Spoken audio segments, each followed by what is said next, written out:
Bueno, buenas tardes. Bienvenidos a todos a esta tercera reunión del curso de Patología en Red.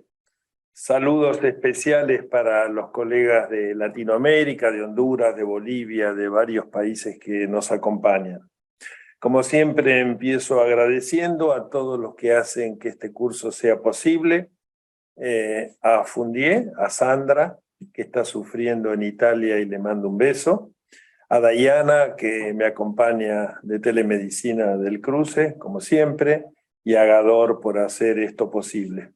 Como en todas estas sesiones, hoy tenemos dos temas. El primero tiene que ver con el diagnóstico no invasivo de hipertensión portal. Hoy en hepatología todos son kilopascales, que va a hablar Manuel Barbero. Como ustedes saben, estamos en una era del diagnóstico no invasivo, buscando marcadores subrogantes para procedimientos que hemos hecho durante años: la biopsia, la manometría portal, las endoscopías. A mí en realidad me parece muy bien, pero lo más importante me parece que hay que manejar lo invasivo y lo no invasivo con sentido común y sin grietas, digamos. No siempre la respuesta está en lo no invasivo y tampoco está en lo invasivo. Así que hay que saber manejar ambas cosas. Luego de la conferencia de Manuel, yo me voy a exponer respecto a la hepatitis. Todos los años revisamos qué hay de nuevo en la hepatitis C y en la hepatitis B por ser temas muy trascendentes en la hepatología. Así que sin más que decir, lo dejo a Manuel para que dicte su conferencia. Manu. Bueno, muchas gracias Federico por la invitación y a Fundié. Como decías, me toca hablar del diagnóstico no invasivo de la hipertensión portal y a ver si todo tiene un valor de kilopascales. La verdad me resultó un tema muy interesante y entretenido de preparar, porque claramente hay un cambio de paradigma en los pacientes, sobre todo con cirrosis compensada. Entonces traté de hacerme algunos interrogantes para poder respondérselos a ustedes. Lo primero es si podemos utilizar los kilopascales para predecir el riesgo de descompensación en cirrosis. Lo segundo es si se debe indicar betabloqueantes aún sin varices esofágicas para prevenir la primera descompensación. Y lo tercero es si podemos no pedir veda a pacientes con cirrosis, algo que hace un tiempo nos parecía una locura. Y Grossman ya en el 2007 demostró que los pacientes con más presión portal tienen más riesgo de descompensación. Este estudio de 200 pacientes, fíjense, los pacientes que tenían más de 10 de gradiente tenían un mayor riesgo de descompensación en un seguimiento a 96 meses. Y además, el 90% de los pacientes que tenían presión menos de 10 no sufrían ninguna descompensación en los 4 años de seguimiento. Y luego se fueron estableciendo puntos de corte. Hoy sabemos que el punto de corte para diagnosticar hipertensión portal clínicamente significativa es de 10 milímetros de mercurio, y esto lo que hace es que haya más riesgo de haber formación de varices esofágicas, que el paciente se descompense, que tenga más riesgo de hepatocarcinoma y que tenga más riesgo si se va a someter a una cirugía. Luego, si tiene más de 12, sabemos que tiene más riesgo de sangrar por varices. Más de 16 ya parece aumentado el riesgo de muerte, y más de 20, cuando el paciente está sangrando, tiene un riesgo de fracasar el tratamiento. La medición de la presión venosa sabemos que sigue siendo el gol estándar para predecir el riesgo, pero puede estar subestimado en pacientes, por ejemplo, con CBP, que por ahí en otro lado del mundo no es tan frecuente, pero nosotros vemos muchos pacientes y sabemos que puede subestimar la hipertensión portal por el componente pre-sinusoidal. Otro grupo que está un poco parece salirse de la regla es el paciente con NAFLD, que hoy en día y cada vez más, y sabemos que es la etiología más frecuente de los pacientes, por ejemplo, que llegan a trasplante. Y este es un trabajo de la semana pasada que se publicó, que medía la presión portal en pacientes con hepatitis C y en pacientes con NAFLD, y en todos los puntos de corte, los pacientes con NAFLD, la descompensación aparecía con valores más bajos. Y para evaluar, a ver si hay, para descartar hipertensión portal, tenemos diferentes métodos no invasivos, pero sabemos que el FibroScan es el mejor. Esto es un estudio del área bajo la curva del FibroScan que compara descarta fibrosis severa con los diferentes áreas bajo la curva, y fíjense que el FibroScan tiene un área bajo la curva de 0,93 comparado con los marcadores séricos que no llegan a 0,80. Esto se traspola también a la hipertensión portal. Y la elastografía, como ustedes saben, nació para reemplazar a la biopsia hepática. Sabemos que si un paciente tiene menos de 7 de kilopascales, no tiene fibrosis, tiene F0 o F1. Si tiene más de 12,5, decimos que el paciente tiene cirrosis en casi todas las etiologías. y esto tiene un área bajo la curva muy buena, 0,94. Ahora, ¿es lo mismo cualquier valor de kilopascales en los pacientes cirróticos o es diferente tener 12 que tener 50? Bueno, un poco en esto va la charla. Charles Laennec fue un pionero en esto porque lo que dijo fue no todas las cirrosis son iguales, hay cirrosis leve, moderada y severa, según el grosor del tabique, o de los septos de fibrosis, mejor dicho, y él decía que no era lo mismo para la descompensación clínica tener una cirrosis leve que una cirrosis severa. Y hoy sabemos que hay una excelente correlación entre los kilopascales y la medición de la presión portal. Hay un montón de estudios, yo traté de resumir algunos. Este es un metaanálisis de 11 estudios que evaluó 1.400 pacientes y todos tenían más de 10 de presión portal y evaluó diferentes puntos de corte. Lo que vemos que la correlación con la hipertensión portal y los diferentes puntos de corte fue muy buena, con una especificidad del 85% y un área bajo la curva de 0,9. Pero parece que la mejor correlación en números, como les decía, ese trabajo fue con varios puntos de corte, y la mejor parece que es de 25 kilopascales. Es decir, 25 kilopascales habla de que el paciente tiene hipertensión portal clínicamente significativa, igual que habla los 10 milímetros de mercurio de la presión venosa. Hay un concepto que ya tiene unos años de enfermedad crónica avanzada hepática, que habla de, en realidad, de meter a los pacientes que tienen riesgo también a los que tienen fibrosis 3 en el kilopascal, es decir, los que tienen más de 10 kilopascales. Y un poco se basa en el concepto de que si uno biopsia a un paciente, obviamente está tomando una muestra muy pequeña, y fíjense, esta biopsia número 1 puede tener más del 70% de áreas de fibrosis, y esta biopsia número 2 en el mismo paciente puede tener solo un 5%. Entonces esta figura me pareció bastante clara, que con la elastografía lo que podemos, si metemos a los pacientes con fibrosis 3, podemos acceder a más pacientes que tienen riesgo de descompensarse, y esto lo demostró un poco el estudio Anticipate. Fíjense que evaluaron 230 pacientes con FibroScan y la medición. De esos, 48 tenían entre 10 y 15 kilopascales nada más, y el 85% tenían hipertensión portal, y el 30% casi tenían hipertensión portal clínicamente significativa. Entonces lo que hace esta definición es meter a esos pacientes dentro del grupo de riesgo, para poder estudiarlos y no solo los que tienen F4 en la biopsia, por ejemplo. Entonces Baveno lo que dice es, bueno, si tiene menos de 10 kilopascales podemos excluir el diagnóstico de enfermedad hepática crónica avanzada, porque hay menos de 1% que tiene el riesgo de descompensación a los 3 años. Si tiene entre 10 y 15 es subjetivo de esta enfermedad, y si tiene más de 15 es muy subjetivo de enfermedad hepática crónica avanzada. Esto un poco resume lo que es toda la charla, porque fíjense que es el cuadro que está en Baveno, que si el paciente tiene menos de 10 kilopascales está excluida la hipertensión portal, o en realidad la enfermedad hepática crónica avanzada. Si tiene más de 15 asumimos que el paciente tiene enfermedad crónica avanzada, y si tiene más de 25 asumimos en todas las etiologías, menos en los obesos NASH, que el paciente tiene hipertensión portal clínicamente significativa. En el medio, todo lo que ahora les voy a contar, que es un poco engorroso y es lo que por ahí está más en auge o tratando de estudiarse de los pacientes que quedan en esta zona gris.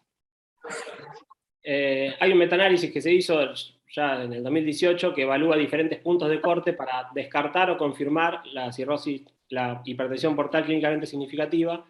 Como sabemos, cuando queremos descartar una enfermedad usamos la sensibilidad, y en este metaanálisis de 900 pacientes, menos de 13 kilopascales descartaba la hipertensión portal clínicamente significativa cuando los pareábamos con la medición, y más de 22 kilopascales, obviamente cuando tenemos que confirmar una enfermedad, un diagnóstico, usamos la especificidad, me daba 90% de especificidad para confirmar el diagnóstico de hipertensión portal clínicamente significativa. Estos fueron estos puntos de corte que se establecieron en este metaanálisis.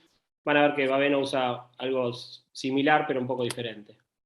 Este fue un estudio en el que se basó Baveno 6 sobre todo, y después siguió basándose en Baveno 7, que es el Anticipate, es quizás uno de los más importantes en este tema. Fueron 518 pacientes con enfermedad crónica hepática avanzada de 5 centros de Europa, e hicieron 5 cosas: elastografía, recuento de plaquetas, diámetro del vaso, medición de gradiente de presión portal y endoscopía a todos los pacientes para ver la presencia de varices. Y crearon un índice según estos 3 valores, digamos, según la elastografía, según el recuento de plaquetas y según el diámetro del vaso. Y lo que vieron es que si el paciente tenía más de 2,65 se asociaba un riesgo mayor al 80% de hipertensión portal clínicamente significativa, y si el valor era menos de 1,33 se asociaba con un riesgo muy bajo de tener varices que necesitaban tratamiento. A partir de acá surgió de estos pacientes que no requieren quizás hacer una endoscopía. Pero la realidad es que este score con el diámetro del vaso no tuvo mucho éxito, pero en ese mismo estudio hubo un modelo que tuvo también un excelente área bajo la curva de 0,85 que combinaba solo elastografía y plaquetas. Y con este modelo identificaron los pacientes con un riesgo muy bajo, es decir, de menos del 5%, de tener varices que necesitaban tratamiento. No les dio tan bien el área bajo la curva con la presencia de varices, pero como las varices chicas quizás no necesitaban tratamiento, dijeron, bueno, con este modelo nuestro sabemos que estos pacientes se descartan para tener que ir a hacer un banding, por ejemplo, o realizar un tratamiento. Van a ver que esto después cambió con el estudio del PREDESI porque ahora el tratamiento es diferente. Después, más adelante, Bosch en el 2021 replicó el modelo Anticipate, pero sabiendo que el NASH era una patología diferente, que es cada vez más prevalente y que tenían distintos puntos de corte y que quizás el FibroScan sobreestima los kilopascales en estos pacientes. Entonces lo que hizo fue hacer un estudio con 836 pacientes, todos con FibroScan con elastografía de más de 10, es decir, con esta enfermedad crónica avanzada. Ninguno tenía descompensación y también les midió la presión portal. Fíjense que la mayoría eran hepatitis C, pero una buena cantidad de pacientes con NASH. Y el 90% de estos pacientes tenían hipertensión portal en todas las etiologías, excepto en los pacientes que tenían NASH, solo el 60%. O sea, de todos los NASH, los que tenían más de 10 kilopascales, solo el 60% tenía diagnóstico de hipertensión portal.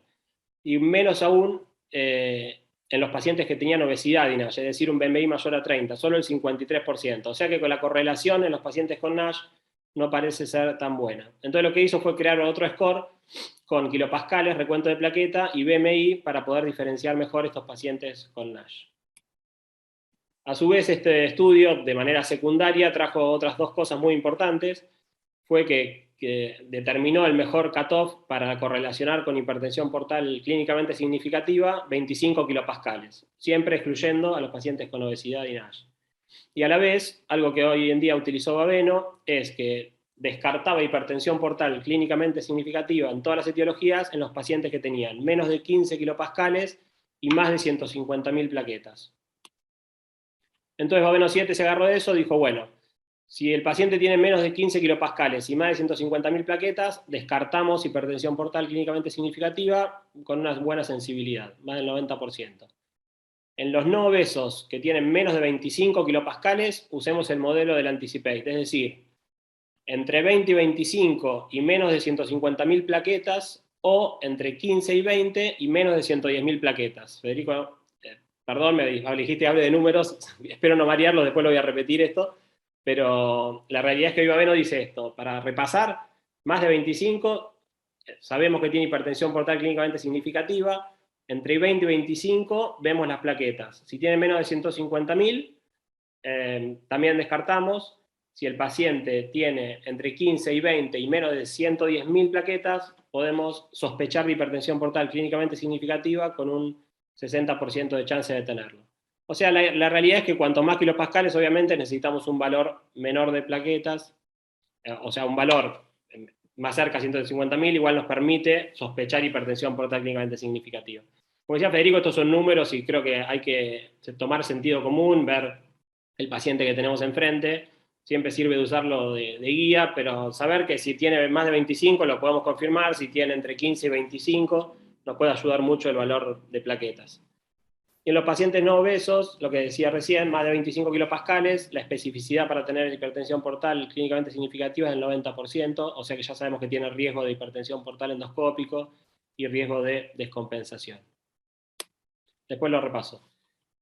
Ahora bien, lo que recién al final de la última diapositiva nombré, no lo venía diciendo, que es que los kilopascales también predicen el riesgo de descompensación. Hasta ahora hablábamos solamente de tener hipertensión portal clínicamente significativa, obviamente que van de la mano, pero bueno, estos estudios no lo habían evaluado.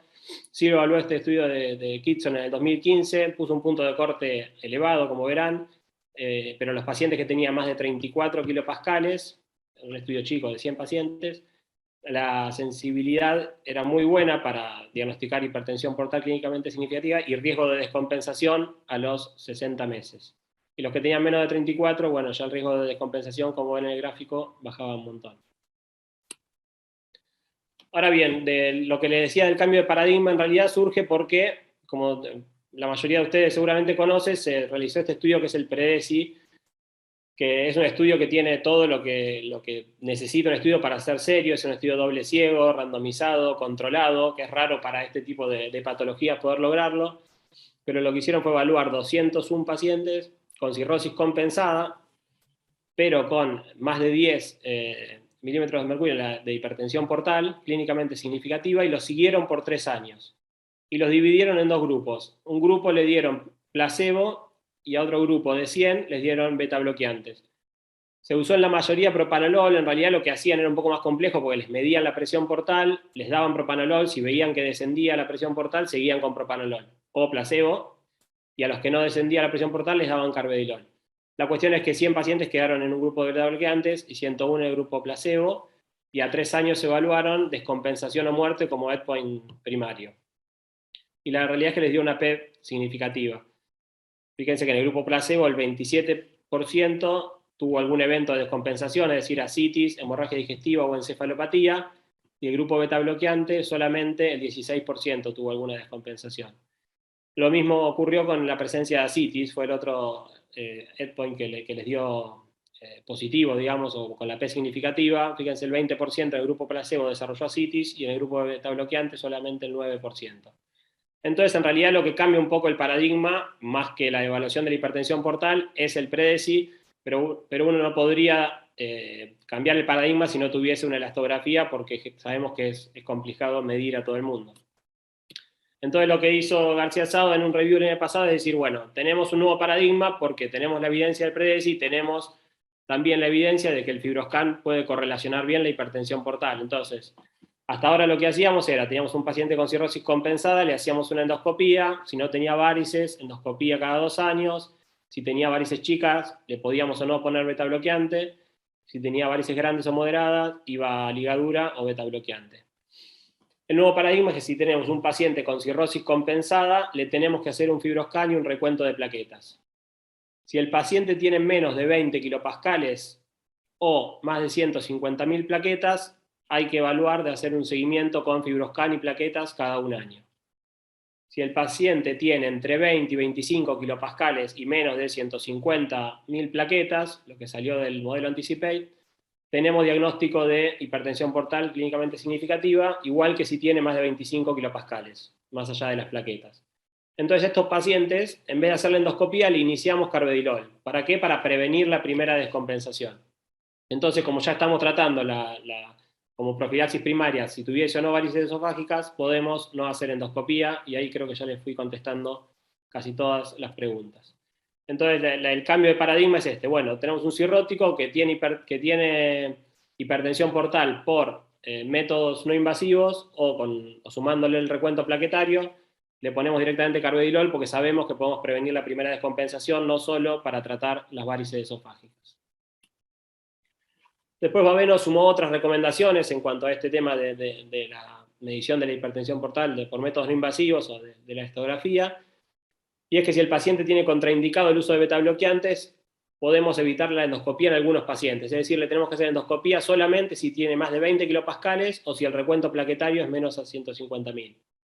Si no cumple estos criterios, pero tiene más de 10 kilopascales, es decir, que estamos en esta etapa de enfermedad hepática crónica compensada, le tenemos que hacer el seguimiento con elastografía y recuento de plaquetas 1 vez al año. Es muy parecido a todo lo que planteó García Sado. En pacientes con etiología tratable, es decir, la abstinencia de alcohol, hepatitis C y hepatitis B, un poco de esto se va a referir más adelante Federico, así que no voy a ser muy larga, pero si reducimos un 20% de kilopascales en los pacientes con menos de 20 kilopascales, o disminuimos a menos de 10 kilopascales, reducimos significativamente el riesgo de descompensación o muerte. Lo voy a decir de vuelta. Si reducimos el 20% en pacientes con menos de 20 kilopascales, o lo llegamos a disminuir a menos de 10, sabemos que se reduce mucho el riesgo de descompensación o muerte. O sea que es importante hacer un seguimiento a estos pacientes que les dijimos que dejen de tomar alcohol, o que le tratamos el virus C, o que le pusimos corticoides a un autoinmune, aunque claramente no hay trabajos de esto, pero siempre tratamos de correlacionarlo, de que una reducción en kilopascales en el fibroscan puede ser beneficioso a futuro. Y en pacientes con hepatitis C sin ningún cofactor, obviamente, y con respuesta viral sostenida, si tenemos valores consistentes menores a 12 kilopascales y más de 150.000 plaquetas, nos permite descartar que el paciente tenga hipertensión portal. Y en ese sentido, el mes pasado se publicó este estudio que es también de utilizar el test no invasivo para el diagnóstico de hipertensión portal una vez que curamos el virus C. Fueron 418 pacientes y le hicieron diagnóstico pareado de elastografía y medición de la presión portal. Y lo que concluyeron es que si el paciente tiene, lo que les decía un poco recién de Baveno, aunque esto fue después, si el paciente tiene menos de 12 kilopascales y más de 150.000 plaquetas después de curado, excluimos el diagnóstico de hipertensión portal clínicamente significativa con una seguridad casi del 100%. Y el riesgo de descompensación a los 3 años es nulo, fue del 0% en este estudio. Y si tenemos más de 25 kilopascales después de la respuesta viral sostenida, podemos confirmar que hay hipertensión portal clínicamente significativa. Nuevamente, para confirmar usamos la especificidad, tiene 96,2%. Y ya el riesgo de descompensación es un poco mayor, casi del 10%. Ahora bien, lo que yo me planteé al ver este trabajo y un poco al ver todas las recomendaciones de Baveno, es que en realidad, si vemos el porcentaje de pacientes que entraban en estos grupos, en el primer grupo, que podemos excluir la hipertensión portal, solamente el 42% entraba. Y en el segundo grupo, en el que podemos confirmar la hipertensión portal clínicamente significativa, solo el 16%. O sea que en total, alrededor del 60% entraban en estos scores, digamos. Pero entonces la mitad de los pacientes entraban en una sola gris, y esto hay grupos que están planteando mejorarlo con la elastografía esplénica. Entonces lo que pasó después de Baveno fue que, en este caso fue Dacci, pero fue ese grupo de Coleccia, que es un grupo italiano, en Verona, que hace 10 años o más publican de elastografía esplénica como subrogante de hipertensión en un portal, y lo que plantean es muy interesante. En realidad, Baveno, hasta el año pasado, lo que hizo fue decir, bueno, parece que la elastografía esplénica es buena, hay evidencia de que se correlaciona bien con la hipertensión portal, pero no hay un punto de corte exacto establecido, necesitamos más estudios. Y lo que hicieron ahora los italianos fue decir, bueno, poner un punto de corte y además utilizar la estrategia de Baveno y mejorarla. Es decir, fíjense, este gráfico es muy claro, por eso no lo traduje, lo dejé así como estaba. Los pacientes de Baveno, lo que decía era, tiene más de 10 kilopascales, lo que estuvimos hablando recién, menos de 15 o más de 150.000 plaquetas, podemos descartar hipertensión portal con mucha tranquilidad.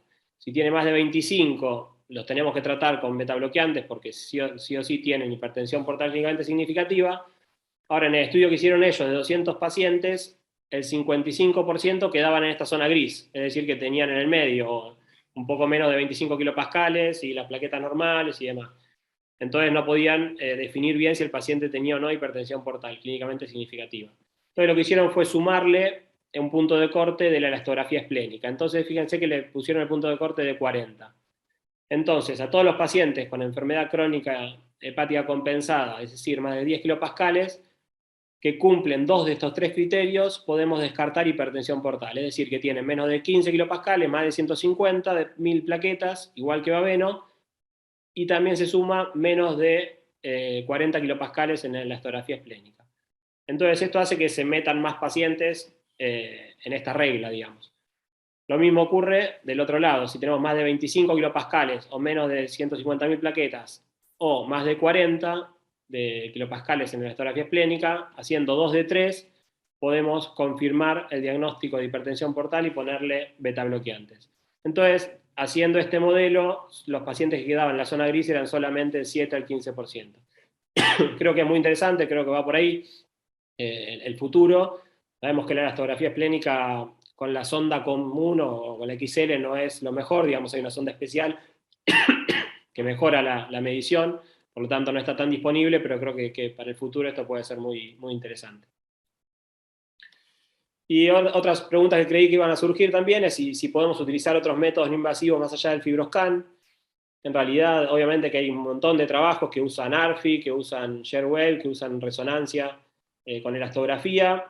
Todos tienen una buena área bajo la curva, fíjense, 0,93 el ARFI, 0,88 el ShareWave. Hay miles y miles de trabajos, yo puse los que me parecían más significativos por cantidad de pacientes y demás.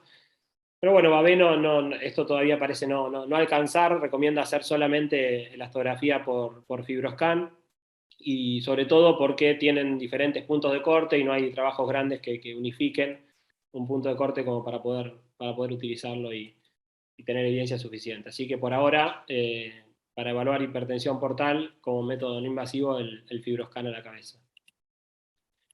Lo que quise ver cuando me surgió todo esto es decir, bueno, está bueno, creo que es una gran herramienta, quiero ver si vale la pena por ahí hacerlo en población general o a todos los hígado grasos deberíamos pedirle, y un poco que caemos en lo mismo que siempre pensamos en el consultorio, de evaluar la elastografía solo en los pacientes que tienen hígado graso y algún factor de riesgo.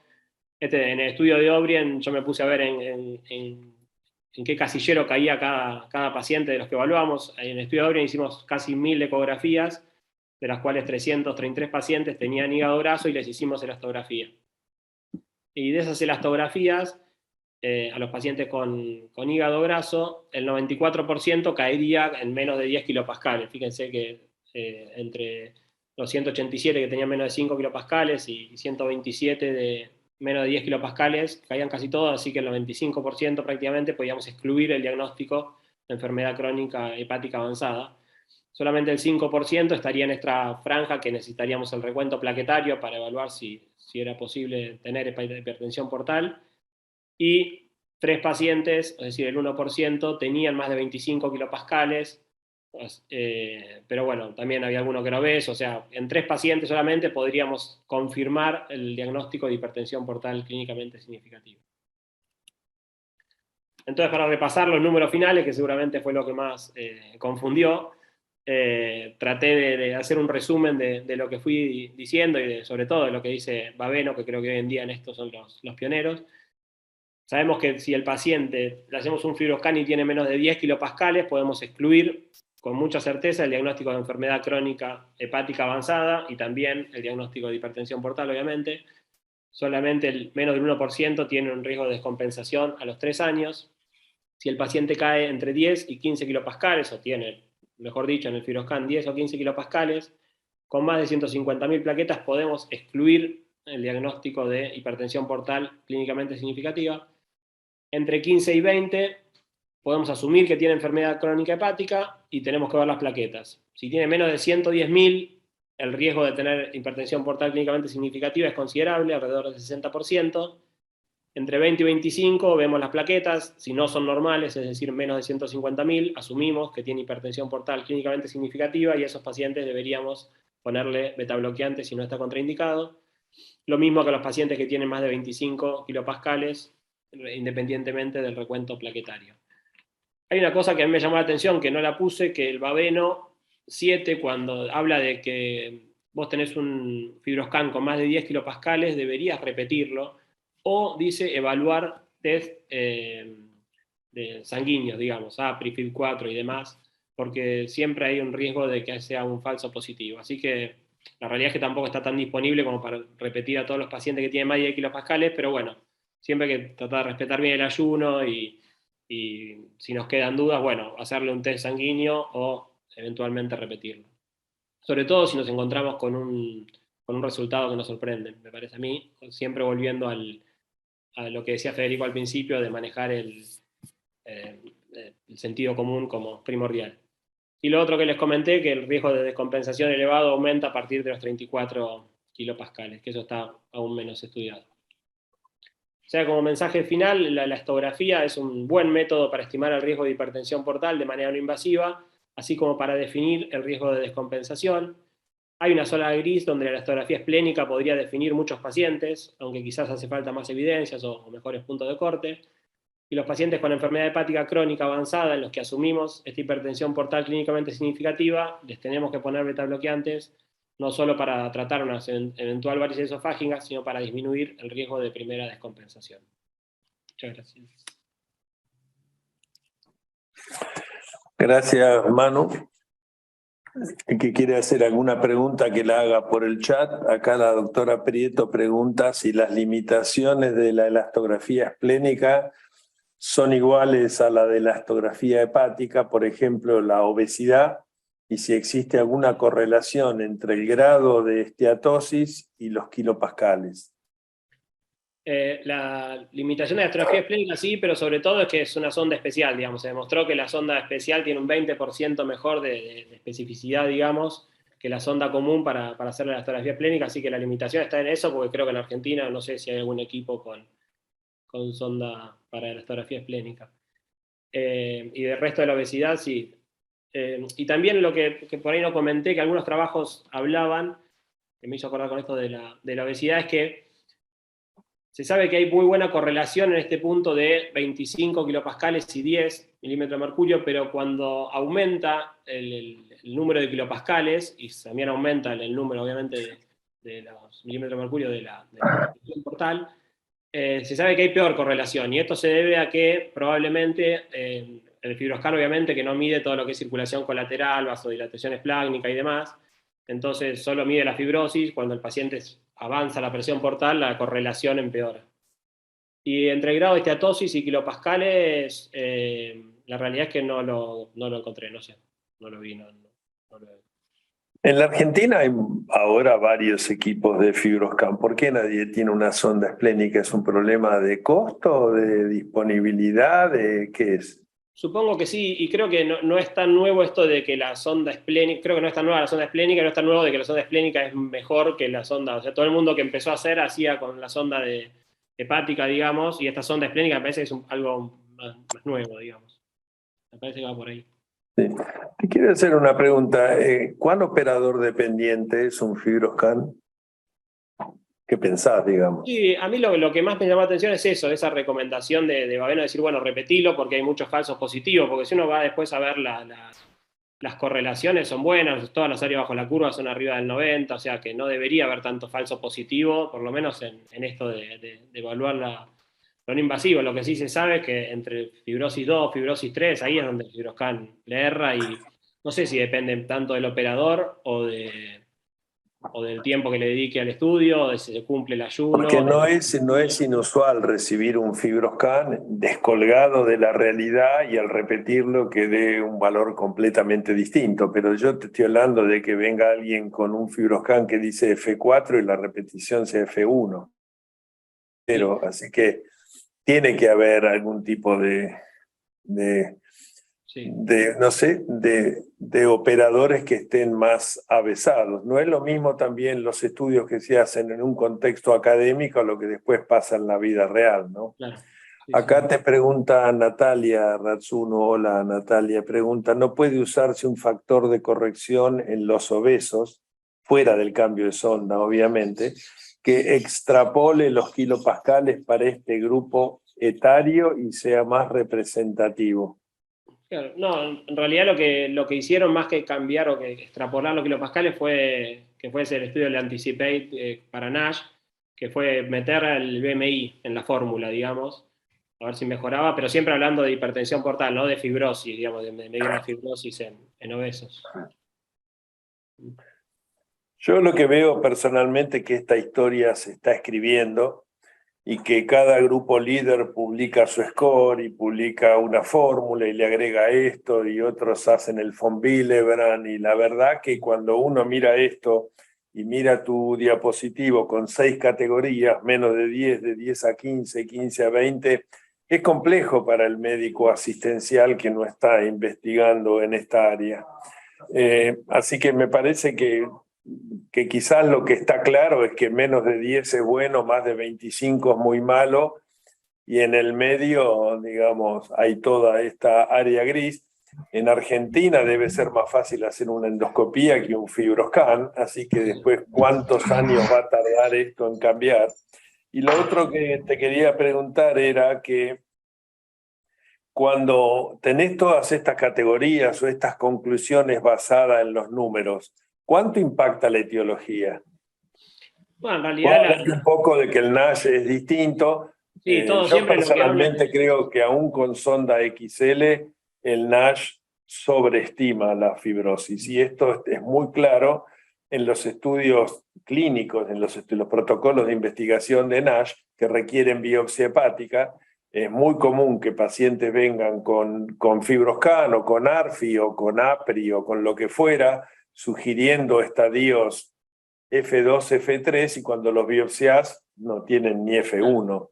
Digamos, Sí, sí. en la vida real hay, digamos, una gran discordancia entre el FibroScan y la biopsia. Sí, Decime. sí, creo que el modelo ese, por eso el año pasado es Bosch que hizo con el modelo de NASH, lo demostró bien, que solo el 60% cumplía con la regla de que tenía hipertensión portal clínicamente significativa el que tenía más de 25, o sea que para los obesos NASH, la realidad es que esto casi todo no se podría extrapolar, y a mí lo que me llama la atención es que hay casi nada de estudios de enfermedades autoinmunes, y creo que lo de la hipertensión portal presinusoidal de la CBP, con esto también a nosotros nos tiene que cambiar, porque vemos más pacientes que afuera con CBP, y probablemente esto no se cumpla tampoco.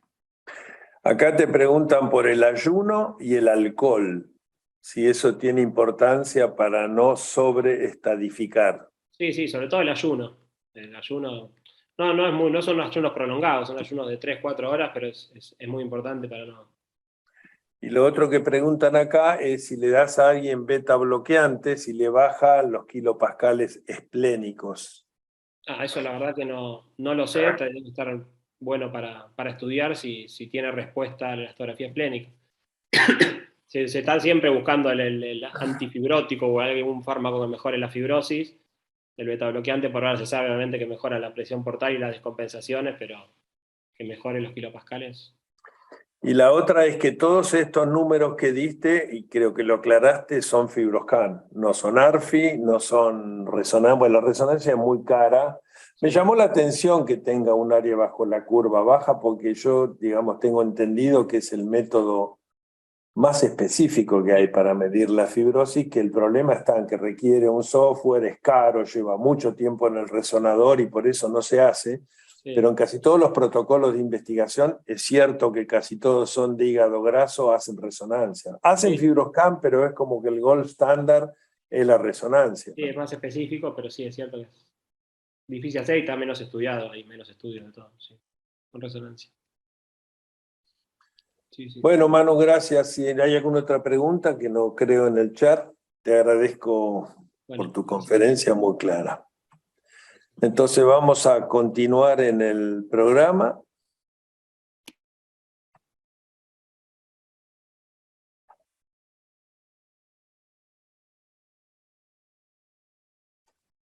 Como dije entonces, todos los años en este curso dedicamos una clase a actualizar lo que hay de nuevo en hepatitis C y también en hepatitis B. Y esto es lo que voy a hacer hoy. Empezar recordando algo que hicimos en la conferencia del año pasado sobre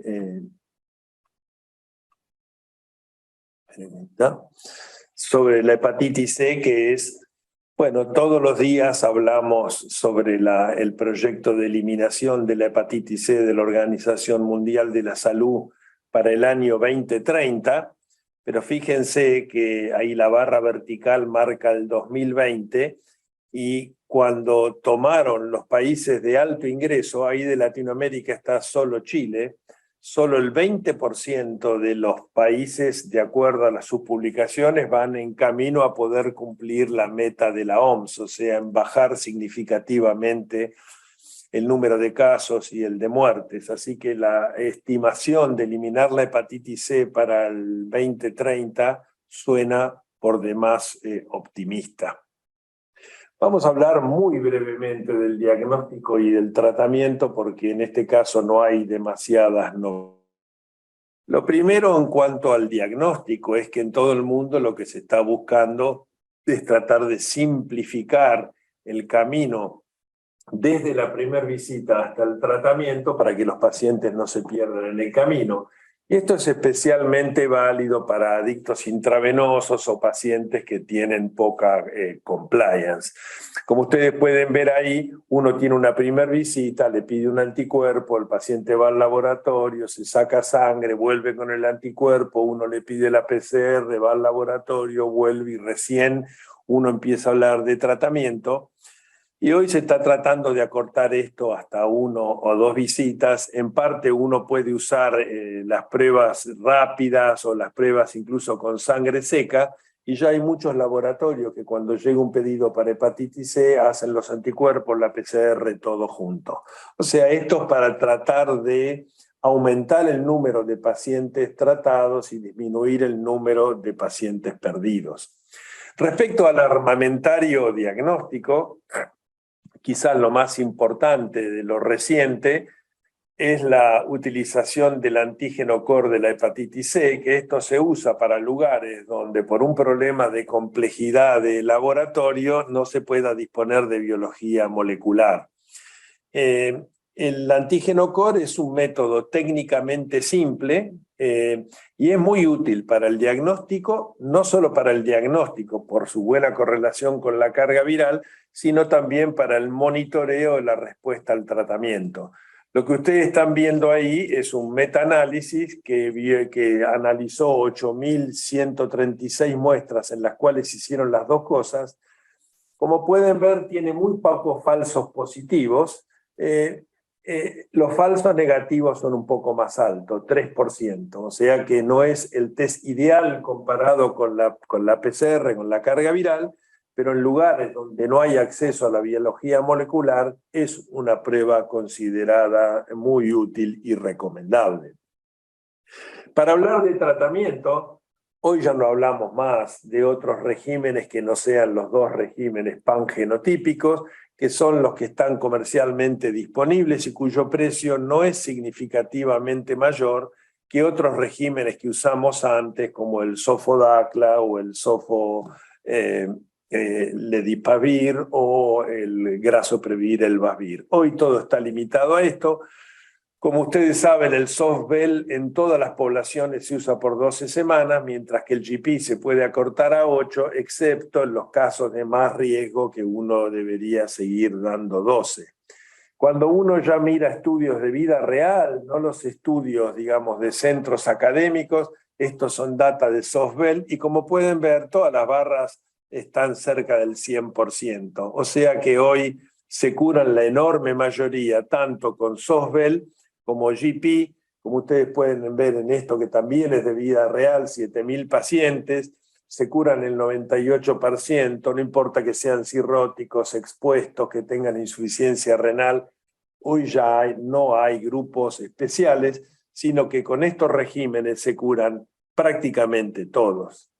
Ahora, esto sí me resultó interesante. Esta es una base de datos de la Organización Mundial de la Salud en el periodo del 2013 al 2020, donde analizaron los pacientes tratados con antivirales de acción directa, excluyendo los de interferón, y miraron en todos los ensayos clínicos los efectos adversos serios, los primeros 25 de cada trabajo.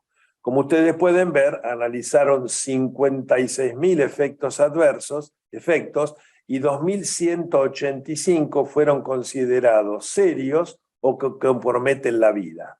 Y ellos lo dividieron conceptualmente y en forma correcta entre aquellos esperados en base a lo que mostraron los estudios de registro y no esperados. Así, dentro de los esperados están todos estos efectos adversos que aunque sean serios no comprometen la vida, cansancio, náuseas, vómitos, diarrea.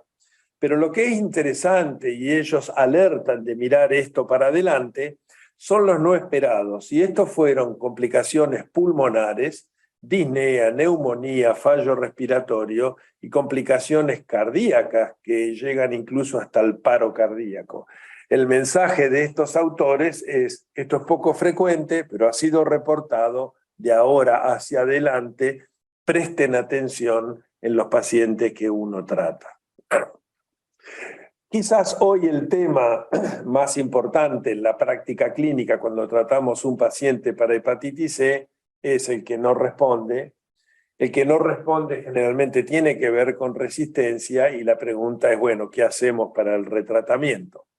Hay muchísimo publicado sobre la resistencia. Ustedes saben que aparecen cepas resistentes que se llaman RAS, Resistant Associated Substitutions, que se ve en todas las regiones del virus y en todos los genotipos.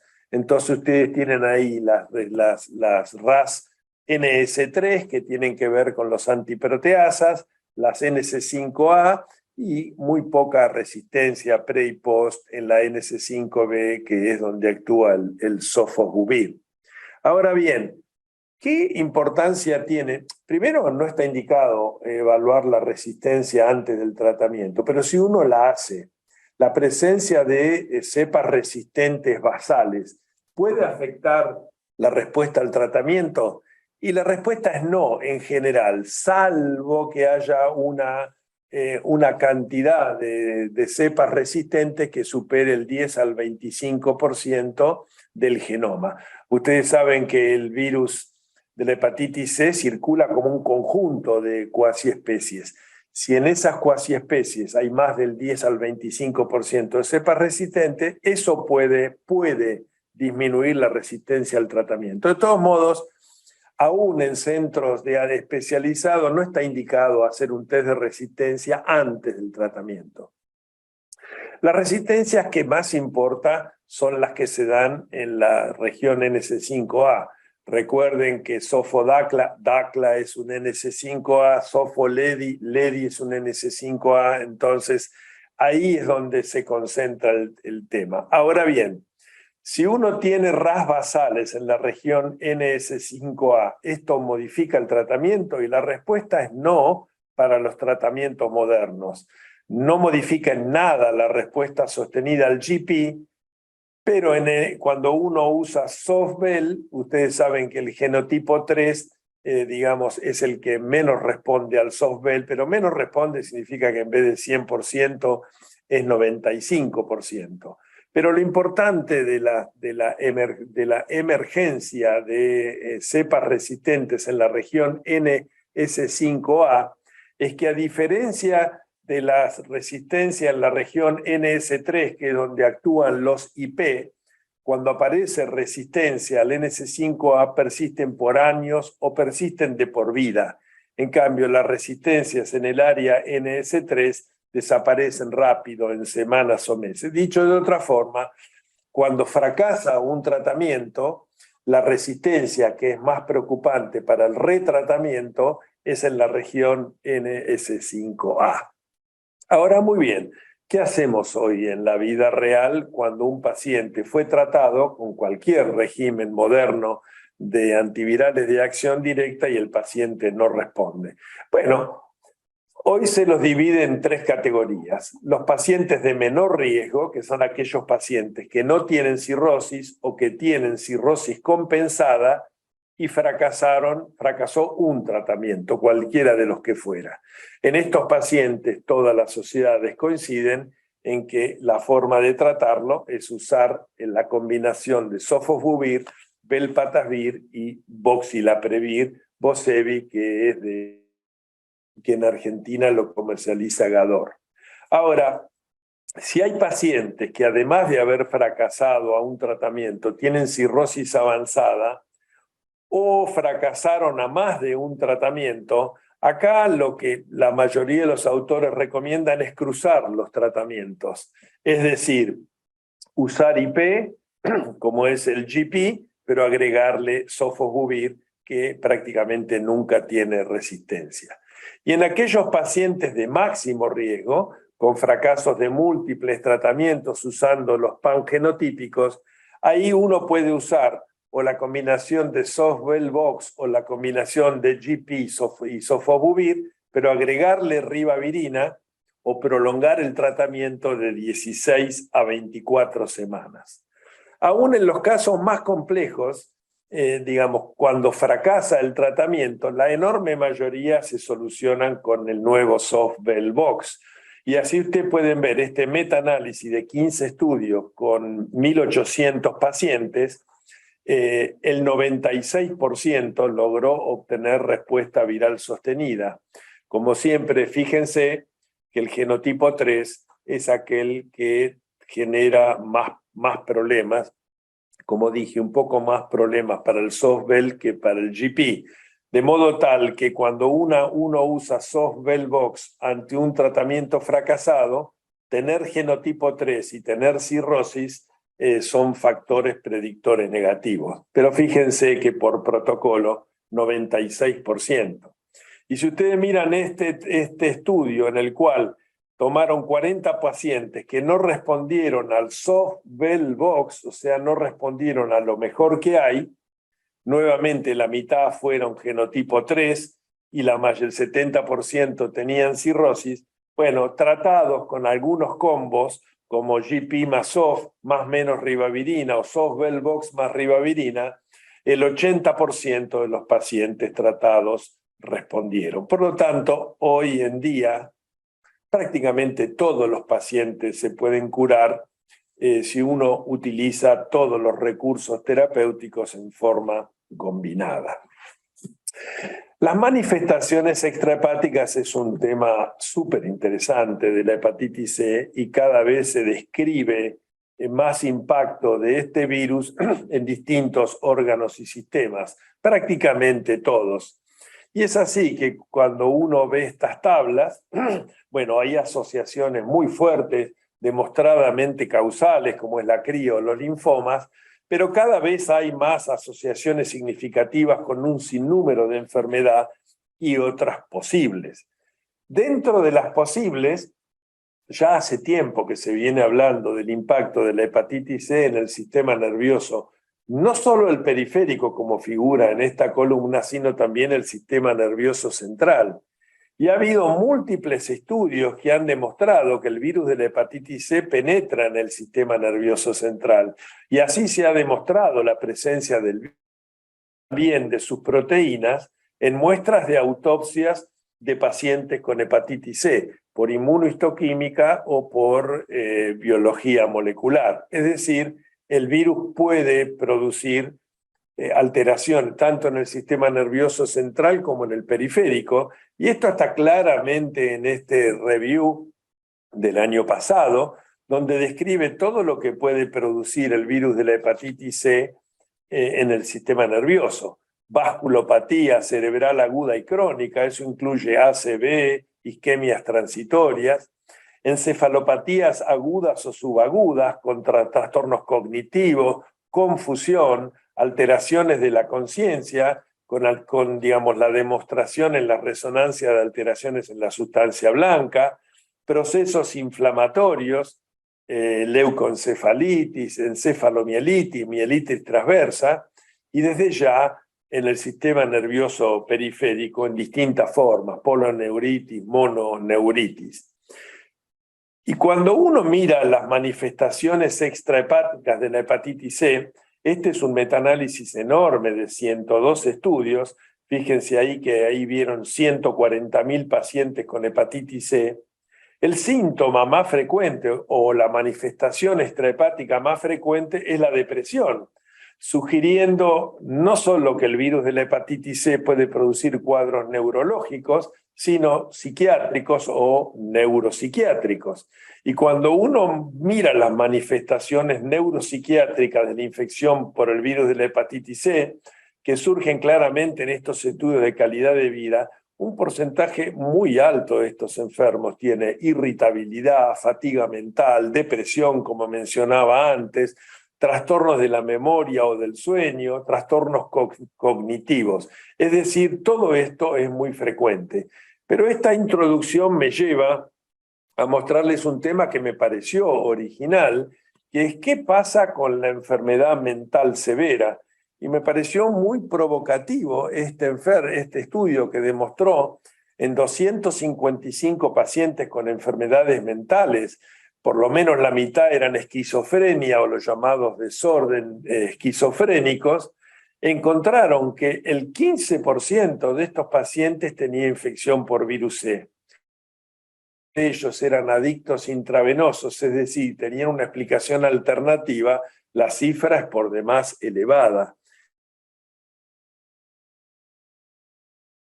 El sistema de salud de Corea, sobre 20 millones de habitantes que eligieron una cohorte de casos y controles de 44.000 pacientes y los dividieron en aquellos libres de infección, apareados, ¿no? Libres de infección por virus C, los que tenían hepatitis C no tratada y aquellos que habían recibido tratamiento con interferón. Y fíjense que los pacientes con HCV no tratados tuvieron una incidencia de esquizofrenia 3.4 veces mayor que aquellos sin hepatitis C. Pero también vieron que los tratados con interferón, las cifras bajaban casi a la de los pacientes no infectados.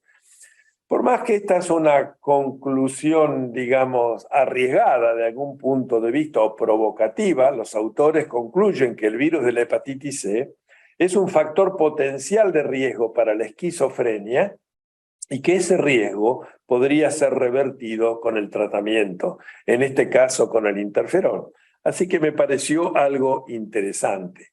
Ahora, en los últimos años, y yo siempre pensé que esto era, digamos, una maniobra muy valiosa, que era participar de eventos de los médicos de familia, los médicos generalistas, y llevar adelante el concepto de que todos los individuos deberían testearse al menos una vez en su vida, como recomiendan todas las sociedades científicas. Y siempre pensé que hacer esto llevaría a que los internistas, los médicos de familia y otros especialistas deberían solicitarle pruebas para hepatitis C frente al diagnóstico diferencial de muchas de las enfermedades que atienden en su práctica clínica, porque el virus C tiene asociación significativa con la diabetes, con la coronariopatía, con el ACV, con glomerulopatías y con más de 30 enfermedades como le mostré en el cuadro. ¿A ustedes les parece que esto está ocurriendo? A mí me parece que no. Me pareció siempre una estrategia interesante para explorar, pero yo no creo que esto ocurra en la práctica clínica. No creo que sacando los hepatólogos haya una conciencia de todas las cosas que puede producir el virus C.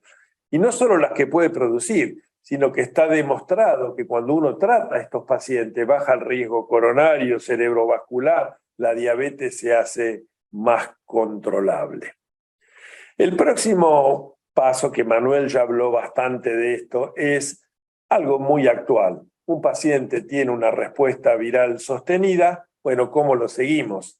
Yo les diría que desde la óptica del trasplante está lleno de pacientes tratados y curados por no hepatólogos que se olvidan de un detalle del screening para cáncer y que muchísimos de estos pacientes vienen curados de la hepatitis C y con cáncer, algunos de ellos pasados para el trasplante por no haberse cumplido el screening. Vamos a empezar entonces por la cirrosis. Cuando uno trata la hepatitis C, a pesar que no en la misma magnitud cuando uno trata la hepatitis B, puede haber regresión de la fibrosis, puede haber reducción de la presión portal y seguramente también mejoría de la función hepatocelular porque uno rescata parénquima. No como la hepatitis B, que es una enfermedad mucho más inflamatoria y agresiva, pero estas tres cosas pueden ocurrir. Y por lo tanto, cuando uno trata pacientes con hepatitis C y los cura, y especialmente si tienen cirrosis, uno se pregunta, bueno, ¿cómo lo sigo? ¿Qué cosas evalúo? Además, ¿a quién le pido screening? ¿A quién le pido endoscopías? ¿Qué hago con estos pacientes? ¿Cómo me doy cuenta si el paciente está yendo para atrás, está estable o empeora a pesar de obtenerse la curación?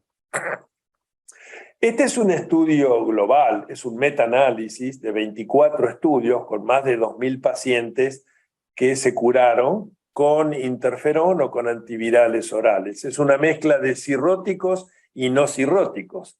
Como ustedes pueden ver, al final del tratamiento, cuando uno le hace una elastografía, ya al final del tratamiento bajan los kilopascales y lentamente después, y ahora voy a volver a esto, siguen bajando a los 6, 12 meses y quizás luego del año la diferencia es un poco más significativa. Ahora, la caída puede ser no muy importante, pero hay que tener en claro que en los no respondedores, que en este caso eran 700, no hay cambios significativos, es decir, no bajan los kilopascales.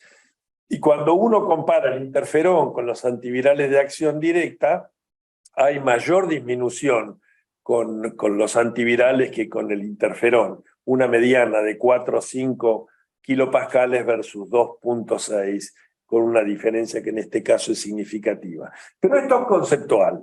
Uno trata a un paciente, lo cura, los kilopascales bajan. Ahora, Este es un estudio que son alrededor de 50 pacientes seguidos a lo largo del tiempo que cuando se curaron tenían cirrosis. Y lo que ustedes pueden ver acá es que antes del tratamiento, claramente estos pacientes tenían 32 kilopascales en el FibroScan. Cuando le hicieron un FibroScan al final del tratamiento, hubo una caída muy importante de los kilopascales con una diferencia altamente significativa. Pero fíjense que a los 2 años del tratamiento, la diferencia baja, digamos, los kilopascales bajan, pero la diferencia no es significativa. Y esta caída inicial y esta meseta posterior sugiere o genera la pregunta de si este descenso inicial de los kilopascales es mayor por resolución de la inflamación que de la fibrosis. Es decir, que de entrada bajan mucho los kilopascales porque desaparece la inflamación que impacta en el FibroScan y después medio se ameseta. Y esto se ve en varios estudios. Este es otro estudio con 50 pacientes con cirrosis y ustedes pueden ver que larga con 32 kilopascales. Al final del tratamiento, los kilopascales son de 21, que se mantienen estables hasta los 24 meses y solo a los 3 años bajan. Y ustedes fíjense que la mejoría progresiva al final del tratamiento se da en el 70% y a los 3 años solo hay un 6% más que desarrollan mejoría progresiva. O sea que hay una muy buena respuesta inicial y después se ameseta, como que hay algunos pacientes en los cuales la fibrosis no desaparece, que es lo esperable al tratar la hepatitis C. Pero no hay duda del beneficio. En este trabajo grande que es de Barcelona, con más de 500 pacientes, tomaron pacientes que basal más de 10 kilopascales. Hoy Manuel les dijo que cuando hay menos de 10 uno sabe que no hay hipertensión portal clínicamente significativa, pero cuando hay más de 10 hay chance, más de 10 puede ser 11 o puede ser 30. Pero fíjense que cuando uno les repite el FibroScan al año, hay un 40% que tienen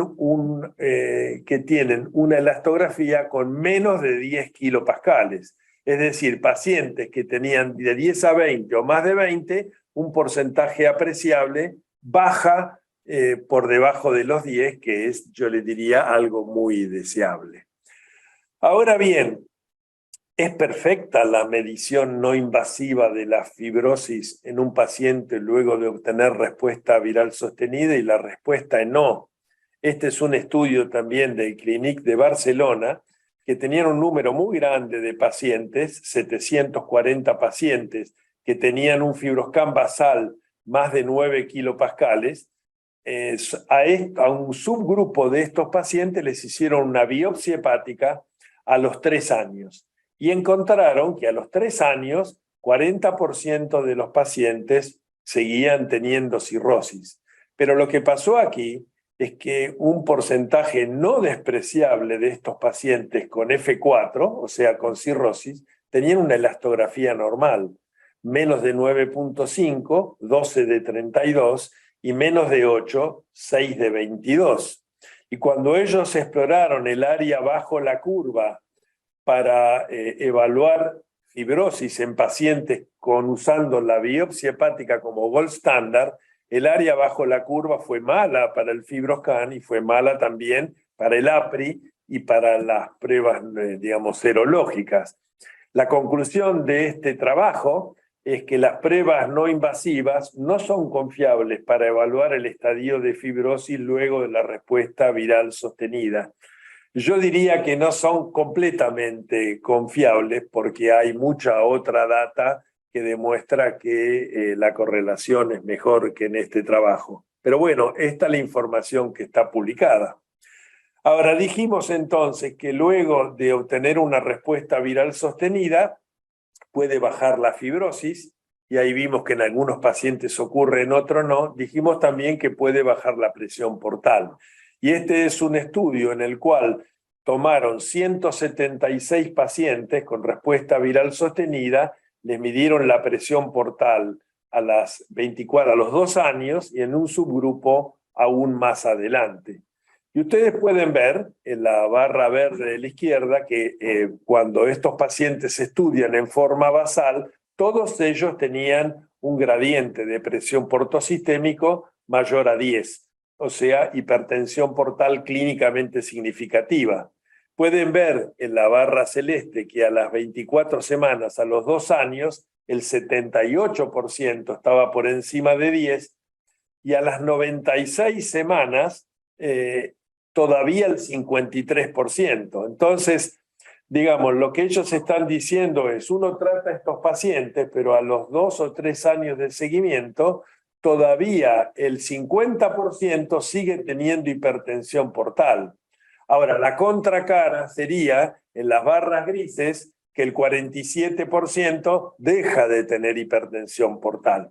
O sea que aunque uno parte del 100% con hipertensión portal y a las 96 semanas el 50% tiene hipertensión portal, bueno, es la media botella llena o la media botella vacía.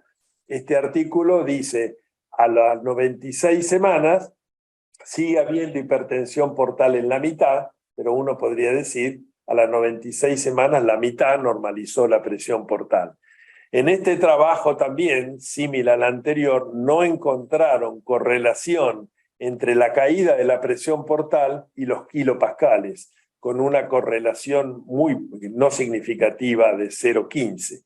Entonces, ¿baja la presión portal tener respuesta sostenida? Sí, pero solo en la mitad de los pacientes, y no siempre es fácil extrapolar eso a las cifras de hipertensión portal.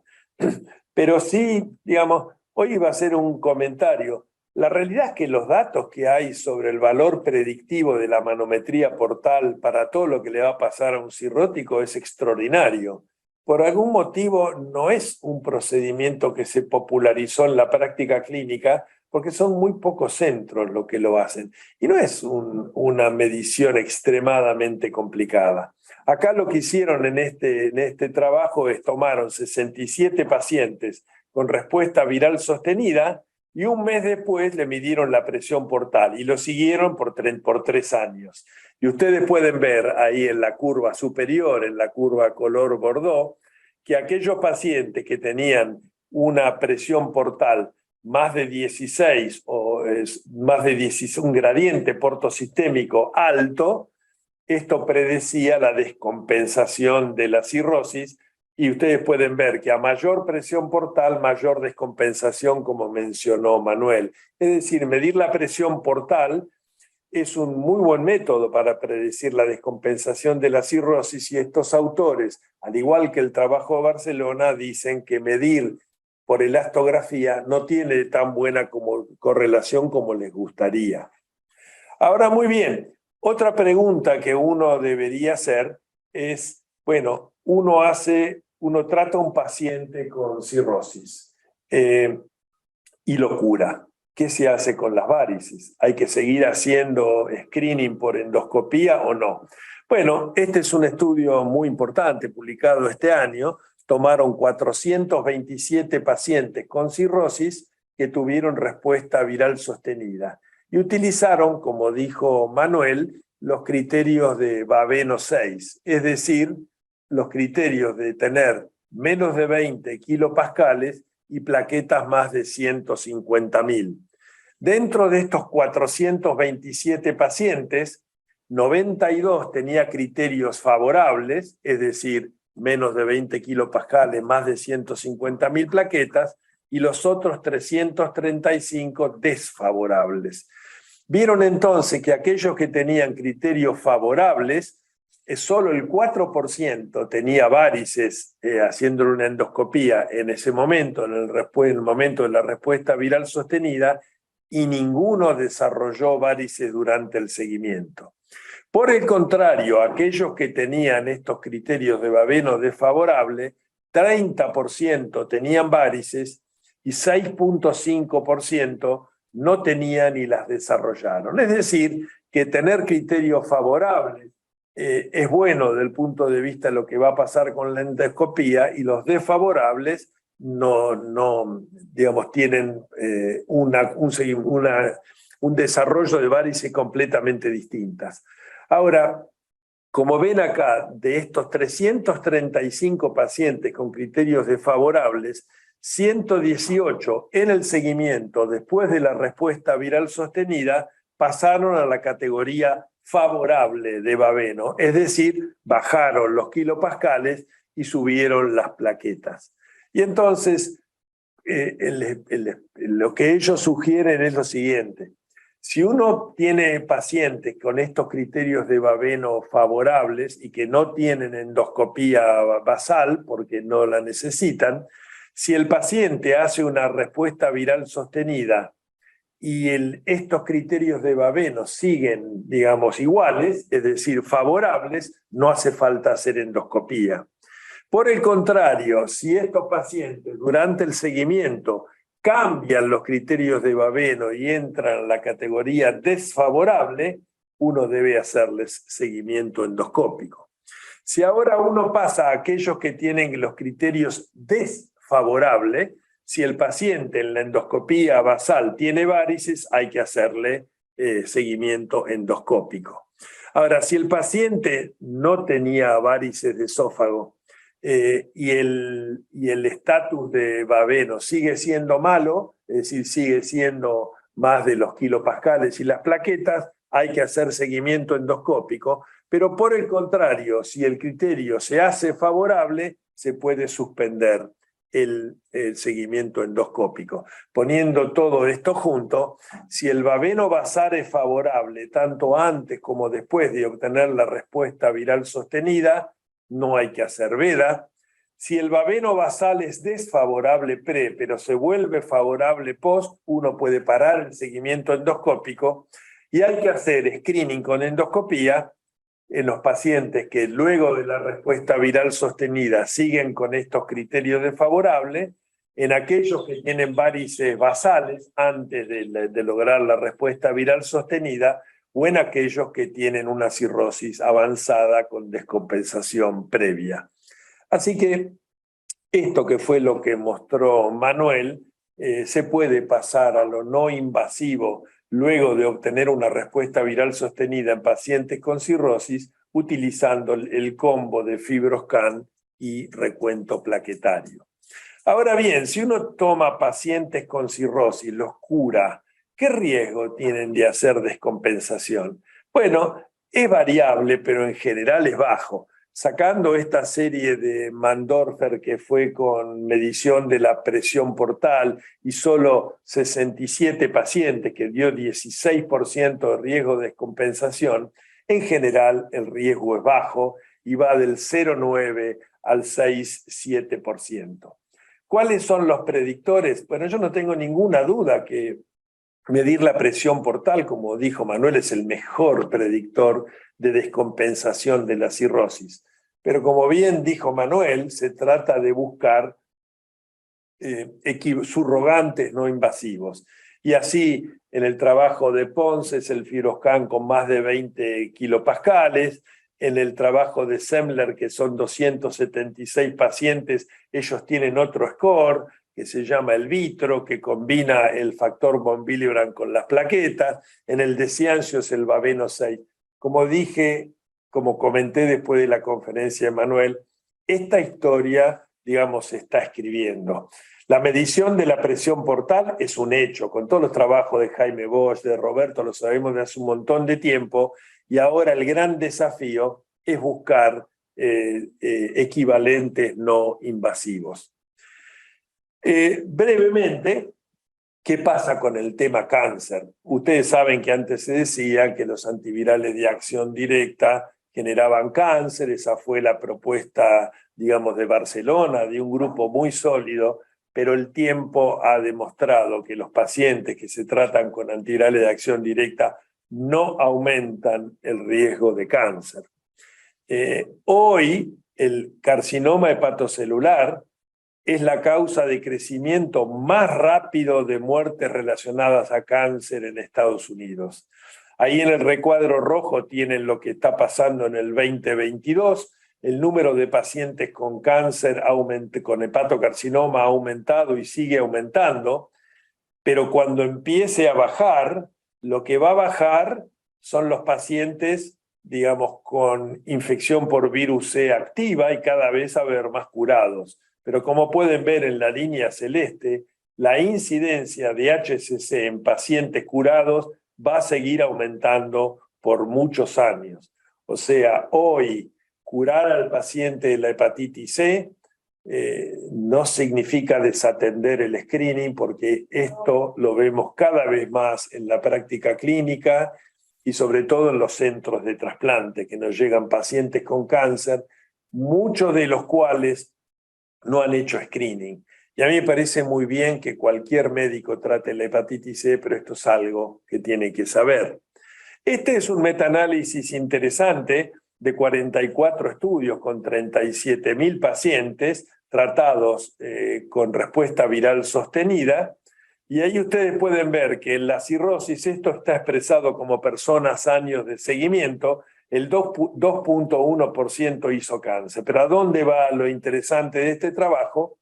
Es que si el paciente tiene una cirrosis avanzada, el riesgo de cáncer es mucho mayor que si la cirrosis es compensada, o sea, ahí es donde más hay que insistir con el screening, pero analizaron 2.000 pacientes con F3 y el riesgo de cáncer fue bajo, y por lo tanto se preguntan los autores si es necesario el screening para HC en pacientes con F3. Mi visión de esto es que no es tan fácil separar el F3 del F4, y entonces es probable que el F3 tenga menos riesgo, pero no pudiendo haber una clara separación, salvo que sea, no sé, una biopsia quirúrgica o un método incontrovertible. En medicina siempre mejor hacer de más que hacer de menos, pero el dato es interesante. Lo que es muy interesante es no el efecto que los antivirales le hacen al cáncer, sino el efecto que los cánceres le hacen a los antivirales. Y este es un trabajo publicado en Journal of Hepatology, es un metaanálisis de 49 estudios de pacientes tratados, 3.000 con HCC y 35.000 sin HCC. Y ustedes pueden ver ahí que la resistencia viral sostenida en pacientes con hepatocarcinoma es significativamente menor que en aquellos sin hepatocarcinoma, 89% versus 93%. Y en los recuadros de abajo, cuando miran si el cáncer es un cáncer inactivo, entendiendo por cáncer inactivo un cáncer tratado, sea con lo que sea, con TACE o con radiofrecuencia, la respuesta viral sostenida en los inactivos es igual a la de los pacientes sin cáncer, pero cuando el cáncer es no tratado, la respuesta cae al 73%, que es inaceptable. No hay una clara explicación por esto, pero es una observación, digamos, de mucha importancia. Es decir, que si, y esto lo dije antes, cuando uno mira la relación entre virus C y HCC, hay un impacto negativo del HCC en la respuesta viral sostenida con antivirales de acción directa, pero no de los antivirales en el riesgo de cáncer, que yo esto no lo mostré, pero esto ya está completamente demostrado. Para terminar, les voy a mostrar alguna data que es trasplantológica, pero que tiene un mensaje muy interesante aún para los que no hacen trasplante. Hace pocos días, la Sociedad Argentina de Trasplante hizo una conferencia de consenso para tratar de decidir si uno debe usar donantes que tienen viremia en receptores negativos para hepatitis C. Es decir, esto se llama transmisión intencional de una infección viral. En el año 1991, ni bien salieron los anticuerpos y poco después la PCR, con trabajo de Brian Pereira en New England Journal of Medicine, se dijo que los donantes con hepatitis C no deberían ser utilizados, era una contraindicación absoluta para el trasplante.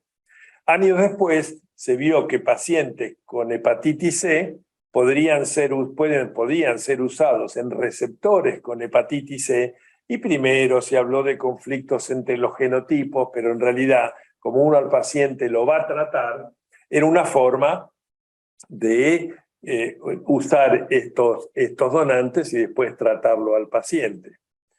Ahora, luego se empezaron a usar donantes que tenían anticuerpos positivos para la hepatitis C, sin viremia, en receptores HCV negativos, con muy buenos resultados y con un riesgo de transmisión realmente muy bajo. Pero lo que es muy interesante ahora es el uso de donantes virémicos en receptores sin infección por HCV, y esto en Estados Unidos tiene una relevancia muy grande por lo que se llama la epidemia de opioides, es decir, los pacientes que fallecen por sobredosis de opioides, muchos de los cuales son HCV positivos, pero son donantes jóvenes, son donantes de 30 años, sin comorbilidades importantes, y los centros de corazón y pulmón se pelean por recibir ese tipo de donantes.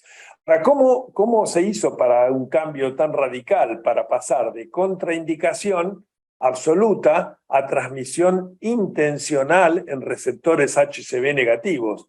Uno le pone un órgano que sabe que va a transmitir la hepatitis C. Bueno, esta es la relevancia que tiene para ustedes, la posibilidad de curar al 100% de los infectados con los nuevos tratamientos. Ahora, esto no les va a sorprender. Lo que esto va a ayudar a entender un tema, en mi opinión, interesante, que es cuál es la duración del tratamiento en diferentes escenarios. Y a eso voy. En este contexto hay 3 escenarios. Uno es el tratamiento profiláctico, tratamiento preexposición. El paciente ingresa en el hospital para trasplantarse, uno le enchufa un comprimido por boca cuando va a quirófano y después continúa con el tratamiento en el postoperatorio inmediato. El tratamiento preventivo o preemptive en inglés es, uno lo trasplanta, en la primera semana cuando la viremia es positiva, ahí uno le empieza el tratamiento. Y el tratamiento diferido es el tratamiento clásico, es decir, el paciente desarrolla la infección y uno lo trata semanas o meses post-trasplante, que es lo que hacemos, por ejemplo, con una recurrencia C. Ahora, muy bien, veamos el tratamiento profiláctico. Como dije entonces, uno empieza el tratamiento cuando el paciente va a quirófano. ¿Y por cuánto lo trata? Y bueno, ahí van a ver que ha habido ensayos clínicos de tratar por 3 días, por 5 días en total, por una semana, por un mes, o más convencional, acortar a 8 semanas, o ser más convencional y tratarlo por 12 semanas. Como ustedes pueden ver, este es un ejemplo de uso de tratamiento profilaxis en trasplante pulmonar, y ustedes pueden ver ahí cómo algunos pacientes, 20-30%, nunca tienen carga viral detectable, y los otros es detectable en las primeras horas, pero cae dramáticamente, y se curan prácticamente todos, por no decir todos, porque los N todavía no son muy altos. Esto en hígado no hay casi experiencia, porque tienen que recordar que cuando uno trasplanta un pulmón, un corazón, un riñón, en realidad ese órgano viene con sangre contaminada o el fluido de preservación, pero es un inóculo muy bajo. Cuando uno trasplanta el hígado, uno le trasplanta el reservorio de la hepatitis C y ahí probablemente el tratamiento profiláctico no alcance. Pero fíjense, por ejemplo, en trasplante renal, y lo mismo pasa en corazón y pulmón, se empieza el tratamiento pretrasplante. Lo convencional sería darlo 8 semanas o 12 semanas. La curación es del 100%. Pero fíjense algunos trabajos con Softwell o con GP que han tratado por 3 días o por 7 días en total, con curaciones que van del 90 al 100%. Obviamente habrá que ver cuánto hace falta, una semana, un mes, pero esto es lo interesante de esta aproximación, que permite acortar el tratamiento en forma significativa y prácticamente el 100% resuelve la infección. La segunda opción es el tratamiento preventivo o preemptive. Uno trasplanta al paciente, la mayoría tienen viremia detectable en la primera semana, y ni bien uno detecta la viremia, uno lo trata en ese momento, con un paciente un poco más estable, digamos, y esa es una de las ventajas. Y en los riñones a veces esperan a que el filtrado glomerular sea más de 30, es decir, es un tratamiento un poquito más electivo, pero también precoz. Digamos, precoz significa las primeras 2 semanas. Entonces, en este caso, los pacientes desarrollan viremia con cargas virales más altas, pero uno los trata en estas primeras 2, 3 semanas y las cargas virales bajan dramáticamente. Fíjense ustedes, en el caso del trasplante de hígado, que ya hay experiencia de empezar a tratar en el día 2, en el día 7, en el día 10. En el caso del hígado, 12 semanas, por lo que les dije antes, por ser el reservorio más importante, y fíjense que por más que el número de casos es bajo, se curan prácticamente todos. Y en trasplante renal, fíjense, comenzando entre 3 y 15 días, la diferencia ya es un poco más grande, 100% de curación o 96%, que quiere decir que se curaron 24 de 25, es decir, respuestas virológicas muy importantes. El tratamiento diferido al que no me voy a referir es el clásico, de uno lo trata semanas o meses luego del trasplante con el paciente ambulatorio, pero en realidad lo que las sociedades recomiendan es no esperar, porque el paciente puede hacer una hepatitis colestásica, ha habido casos de glomerulopatías que llevan a diálisis, y entonces el tratamiento, lo recomendado es hacerlo más precoz. Y en esto sí hay mucha experiencia, en este caso en hígado, fíjense, con tratamientos con distintos fármacos, porque si uno lo hace diferido, uno puede disponer del genotipo, más allá de que hoy prácticamente todo el mundo usa GP o BEL, y las respuestas, o SOS-BEL, y las respuestas nuevamente son cercanas al 100%. Es decir, les muestro esto por la espectacularidad de los resultados. Un comprimido antes de la cirugía, luego de un trasplante cardíaco, pulmonar o renal, 1 a 4 semanas de tratamiento y se curan todos. Eso justifica entonces lo que decía antes, transmisión intencional. Con esto termino y les muestro solo esta reflexión. Lo que les he mostrado de hepatitis C, digamos, casi 100% de curación, poder tratar a todos los que desarrollan cepas resistentes, permitir una infección intencional y curarlo en 4 semanas, implica de que llegamos a la cima. En otros capítulos de la hepatología tardamos 10, 20 años en llegar a la cima, y en el caso de la hepatitis B seguimos remando. Es decir, podemos controlar la infección, generar mejoría, pero no erradicar la infección. Y en el caso del NASH, yo creo que seguimos patinando, porque hay decenas de ensayos clínicos y todavía no ha habido ninguno que sea, digamos, 100% convincente. Así que con esto termino esta revisión sobre cosas nuevas en la hepatitis C y con gusto contesto preguntas. Ahora acá hay algunas, a ver.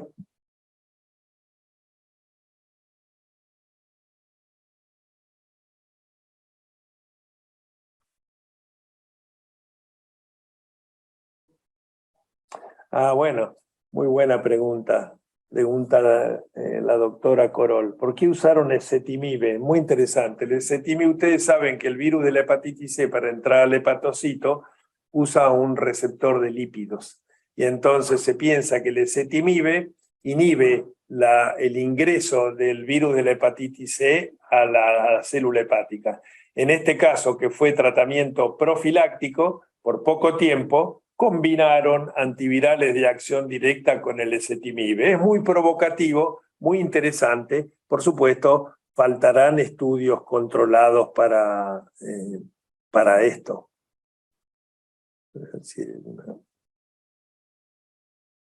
Si hay alguna pregunta más. Acá Anita Palazzo dice, perdón, presioné sin querer el teclado. Estás perdonada. Lo que sí, Anita, escribiste un jeroglífico. Pero un poquitito que acá hay alguna otra.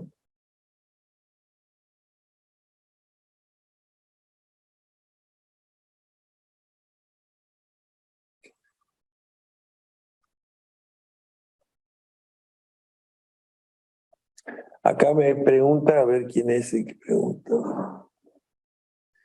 Si hay tanta correlación con diabetes como enfermedad extrahepática, ¿no deberíamos testear de rutina en estos pacientes? Bueno, es lo que dije. Aquellos que manejan, los diabéticos es un ejemplo muy interesante, porque en primer lugar, los diabéticos son los que tienen los NASH más severos. Los diabéticos es un factor de riesgo muy importante para el hepatocarcinoma.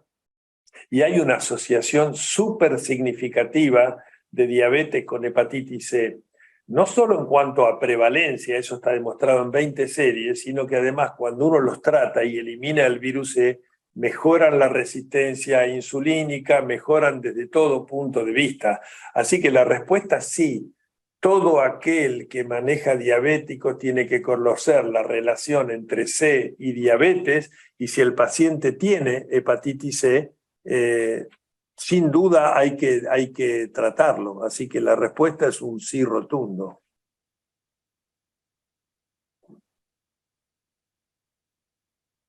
Ingrid, ¿existe alguna consideración especial para el tratamiento durante el embarazo?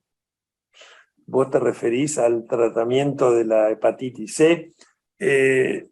Digamos, no tiene mucho sentido el tratamiento durante el embarazo porque es un tratamiento electivo. El virus de la hepatitis C no se reactiva en el embarazo ni después ni en el puerperio, como pasa con la hepatitis C, que puede hacer un flare y terminar mal. Así que, digamos, creo que no conozco yo experiencia de tratamiento de hepatitis C en el embarazo, si hay algún tipo de... Obviamente, los antivirales orales se deben evitar en el primer trimestre del embarazo, así que si yo tengo una paciente que se está tratando y está en el primer trimestre del embarazo, no sé, habría que fijarse muy bien cada una de las drogas que recibe, pero la verdad es que no lo sé, Ingrid, no me tocó nunca eso.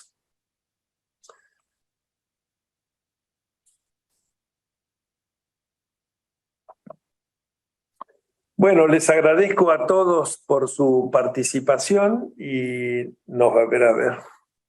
Bueno, llegan las felicitaciones. Agradezco a Constanza Enrico, a Alberto Fernando, a todos los que escriben. Y nos vemos en un mes. En un mes vamos a hablar de dos temas también muy interesantes. Uno es opciones nuevas para el tratamiento de la colangitis biliar primaria, que va a hablar la doctora Coyson, y el otro, yo me voy a referir a todo el espectro de enfermedades asociadas a la IgG4. Así que los espero el próximo mes. Buenas tardes a todos y gracias por participar.